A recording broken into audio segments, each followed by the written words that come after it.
दो बेटा। अब लास्ट क्लास में हमने क्या देख लिया था कि रिएक्शंस कैसे कैलकुलेट करते हैं।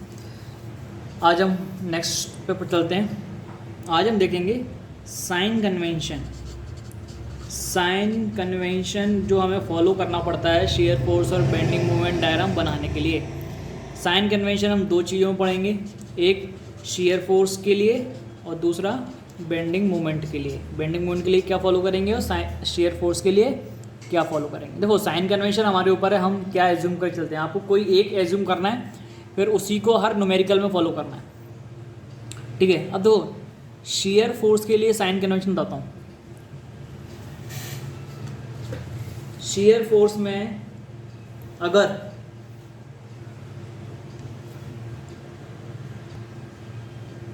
ठीक है, देखो ये एक बीम है, मान लो इस सेक्शन पे मैं देखूं कि शियर फोर्स क्या है, ठीक है। तो इसमें हम चेक करते हैं कि कौन सा पोर्शन ऊपर जा रहा है, कौन सा नीचे जा रहा है। देखो जब मैं इसको अलग अलग करूँगा तो ऑब्वियस सी बात है शियर फोर्स के कारण, जैसे ये मैंने बीम ली अपनी, ये मेरे पास बीम है जो ऐसे करके जुड़ी हुई है, ठीक है। ये पूरी एक कंप्लीट बीम है। अब मैं इस पर लोड लगाऊंगा तो शियर फोर्स लगेगा, तो ये या तो ऐसे खिसकेगी या फिर ये ऐसे हो जाएगी, या तो ऐसे जाएगी या फिर ये ऐसे जाएगी, यही होगा ना। तो फिर कौन सा पार्ट ऊपर जा रहा है, कौन सा पार्ट नीचे जा रहा है, उस हिसाब से हम चेक करते हैं कि हमारी जो शियर फोर्स की वैल्यू है वो पॉजिटिव लेनी है नेगेटिव लेनी है, ठीक है। तो कैसे, अगर लेफ़्ट वाला पार्ट ऊपर जाए, राइट वाला पार्ट नीचे जाए, ठीक है। ये सेक्शन था मेरा, ये ऊपर चला गया और ये नीचे आ गया, तो जो मेरा शियर फोर्स है वो पॉजिटिव माना जाएगा, ठीक है। वहीं अगर लेफ़्ट वाला पार्ट नीचे हो गया और ये वाला पार्ट ऊपर चला गया, राइट वाला पार्ट ऊपर चला गया, ये नीचे आ गया, ये ऊपर चला गया, तो इसको मैं बोल दूंगा नेगेटिव शियर फोर्स। समझ गए। आगे इसकी एक ट्रिक बताऊंगा कैसे ड्रॉ करना है, ठीक है। अभी इतना समझो, लेफ्ट पार्ट ऊपर गया, राइट नीचे तो पॉजिटिव, राइट ऊपर लेफ्ट नीचे नेगेटिव। ऐसे ही आ जाओ बेंडिंग मोमेंट में। देखो बेंडिंग मोमेंट जनरेट कैसे हो रहा है। ये कोई बीम है मेरी, ठीक है, मेरी ये बीम है, इस पर मैंने सेंटर में लोड लगा दिया ऐसे करके, ऐसे करके मान लोड लगाया, तो क्या हुआ, ये बीम ऐसे करके बेंड हो जाएगी, है ना। देखो ये मेरी बीम थी, मैंने सेंटर में लोड लगाया, तो ये बीम ऐसे करके बीच में से ऐसे बेंड हो जाएगी, बेंड हो गई ना। तो बेंडिंग मूवमेंट के कारण जो बेंडिंग आती है उससे हम चेक करते हैं कि हमारा बेंडिंग मूवमेंट पॉजिटिव लेंगे या नेगेटिव लेंगे। तो इसके लिए दो टर्म होती हैं। देखो या तो मेरी बीम ऐसी हो जाएगी या फिर मेरी बीम ऐसी होगी, या तो नीचे की तरफ झुक जाएगी या फिर ऊपर की तरफ मुड़ जाएगी। इसको बोलते हैं सैगिंग। क्या बोलते हैं इसे, सैगिंग, और इसे बोलते हैं हॉगिंग। Sagging hugging. अगर ऐसी बीम हो रही है तो मैं मान लूँगा मेरा बेंडिंग मोमेंट पॉजिटिव है। अगर मेरी ऐसी हो रही है, हॉगिंग हो रही है, तो मैं इसको बेंडिंग मोमेंट मान लूँगा कि ये मेरा नेगेटिव है, ठीक है। साइन कन्वेंशन भी देख लिया। अब देखते हैं कि अब एक क्वेश्चन कराता हूँ, सबसे इजी सा क्वेश्चन कराता हूँ, उसमें हम देखेंगे फिर कैसे डायग्राम बनाया जाता है, ठीक है बेटा। दो सबसे इजी सा क्वेश्चन उठाते हैं अपन। सिंपली सपोर्टेड बीम लेते हैं विद पॉइंट लोड, ठीक है। क्या लेते हैं हम, सिंपली सपोर्टेड बीम ले ली मैंने ये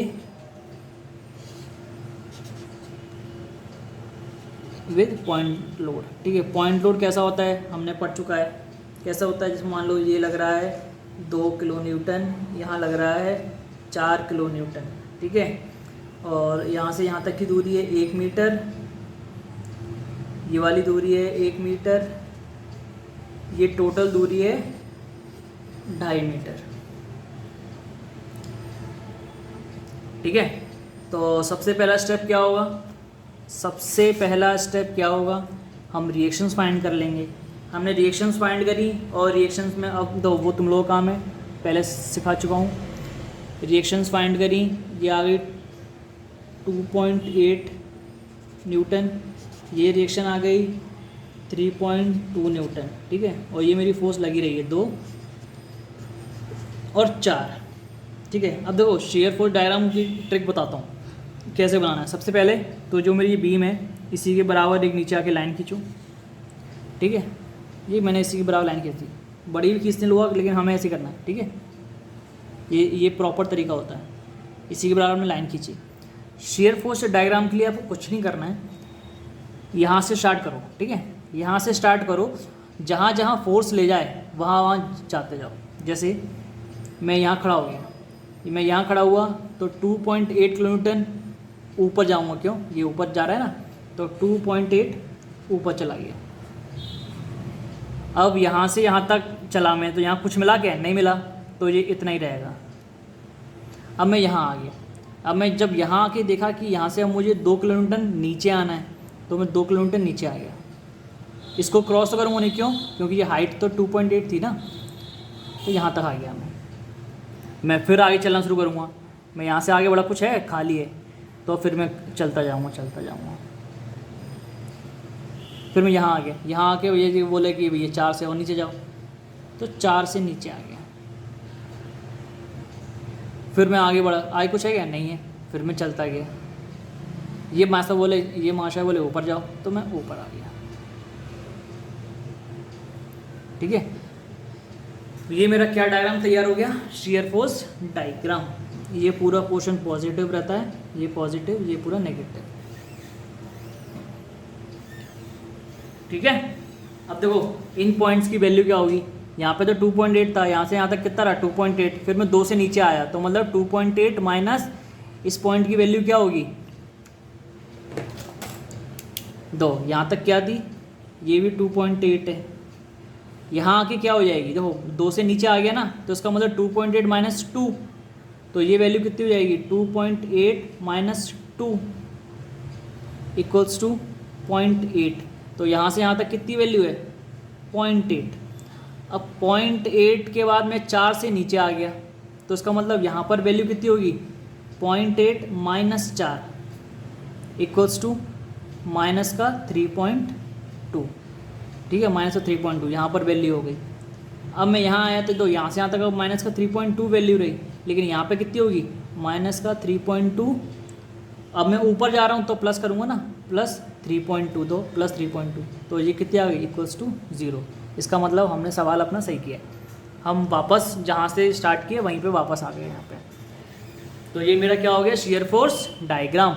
इसमें कोई पूछे कहाँ पर क्या वैल्यू थी, मान लो उसका नाम दीजिए ABCD, ठीक है। तो चलते गए, ए की भी तो ए पे वैल्यू आ गई, बी पे आ गई, तो बी पे भी तो 2 वैल्यू हैं। तुम कहोगे सर कौन सी वैल्यू माने, अगर तुम लेफ्ट हैंड साइड रहोगे तो 2.8, राइट हैंड साइड रहोगे तो 0.8, ऐसे ही हर जगह रहता है। तो ये मेरा क्या तैयार हो गया शेयर फोर्स डायग्राम। ये किसके लिए बनाया हमने, ये बनाया मैंने पॉइंट लोड के लिए। अब मान लो तो ये तो हो गया पॉइंट लोड। अब क्वेश्चन में आ जाए यूडीएल। तो यूडीएल के केस में शेयर फोर्स डायग्राम कैसा बनता है, देखो याद रखना, सिंपल है। पॉइंट लोड है तो शेयर फोर्स डायग्राम बनेगा सीधी लाइन, हमेशा याद रखना। और अगर यूडीएल है तो हमेशा बनेगा ऐसे इंक्लाइंड वाली लाइन, ऐसी लाइन या फिर ऐसी लाइन, समझ गए। पॉइंट लोड है तो हमेशा सीधी लाइन बनेगा, और अगर यूडीएल है तो हमेशा इंक्लाइंड लाइन बनेगा, याद रखना हमेशा। देखो जैसे हमने ये वाला सवाल किया था, ये इसमें पॉइंट लोड था तो हमेशा कैसा बना, सीधा सीधा सीधा। लेकिन जब यूडीएल होता है ना, तो यूडीएल में हमेशा ऐसा इंक्लाइंड लाइन बनता है, ठीक है। अब देखो इसका कारण क्या है वो मैं क्लास में बता दूंगा। अब अपन एक यूडीएल वाला सवाल करते हैं। जैसे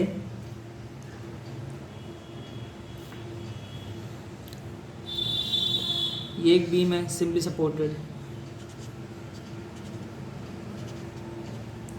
इस पूरे पे लग रहा है यूडीएल, कितने का लग रहा है 5 न्यूटन पर मीटर, और ये पूरा स्पान है 4 मीटर का। तो सबसे पहले बस ये क्वेश्चन हो गया, 5 न्यूटन पर मीटर का यूडीएल है, मतलब पर मीटर इतना है, और टोटल 4 है, तो टोटल लोड कितना हो जाएगा 5 × 4 20। तो टोटल लोड कितना है इस केस में, total load equals to 20 Nm/m।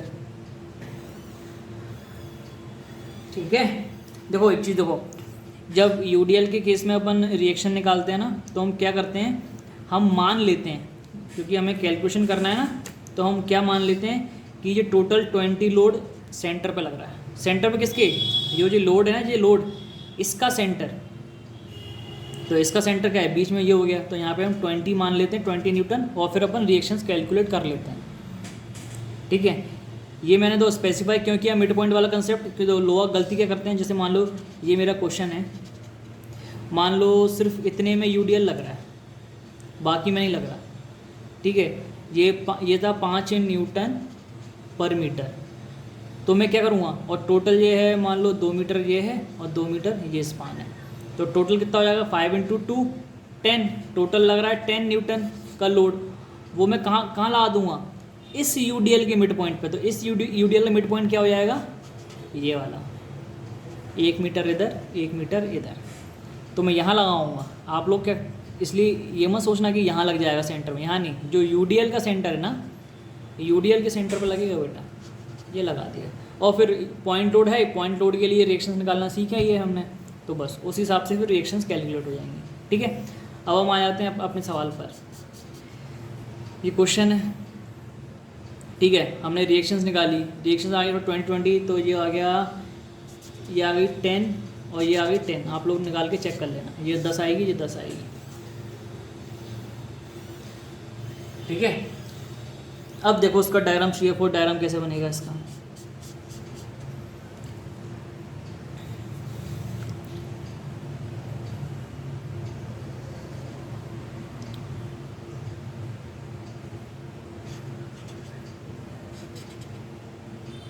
दस 10 और ये 5 Nm/m। अब देखो मैंने तुम्हें बताया था जब लोड पढ़ रहे थे, ये जो यूडीएल है ना, ये एक्चुअल में क्या है, 5 न्यूटन की यहाँ फोर्स, 5 की यहाँ, 5 की यहाँ, 5 की यहाँ, ऐसे पूरे में 5 की फोर्स लगती जा रही है।